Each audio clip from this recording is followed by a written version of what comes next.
Welcome back, guys. We have a bit of a strange video today. It's strange because it's about a motorbike that I sold 4 years ago, and it's about a clutch for that motorbike which is on that motorbike, so I haven't seen it in 4 years. That unfortunately means that I don't have the actual pictures, but I have the pictures from the manual.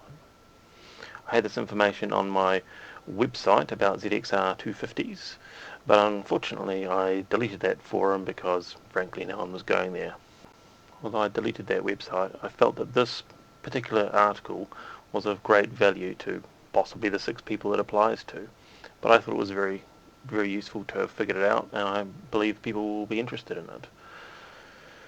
So what this is about is clutch slippage. Now, I had a ZXR250 that I'd done a bit of work on, and I had a lot of problems with clutch slipping. I changed the springs to aftermarket ones, somewhat helped, but didn't resolve the problem.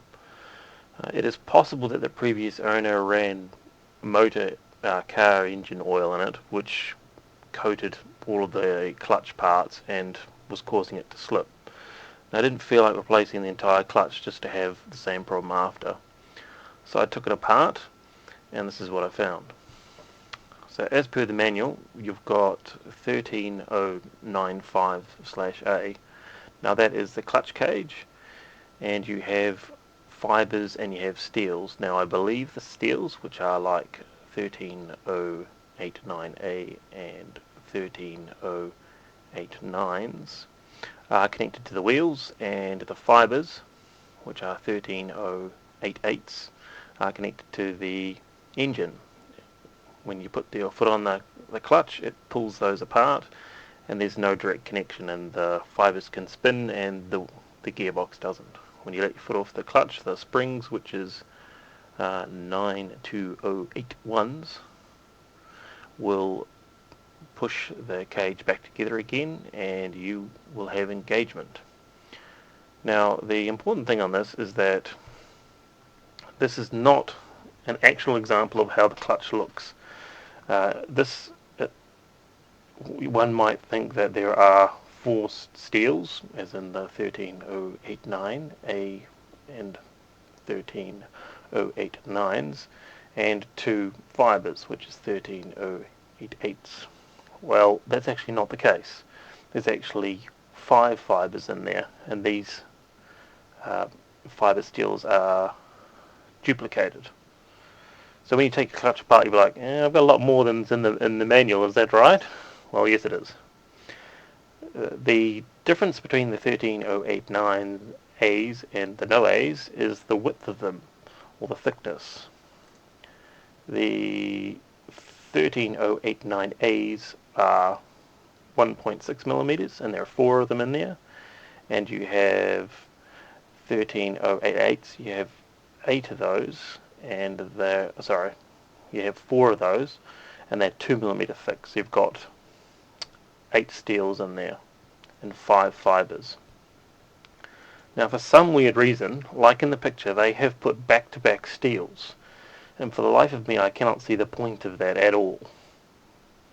So what I did is I actually removed some of the steels, and which gave me enough space to fit another fiber in, effectively between the 13089As and the 13089.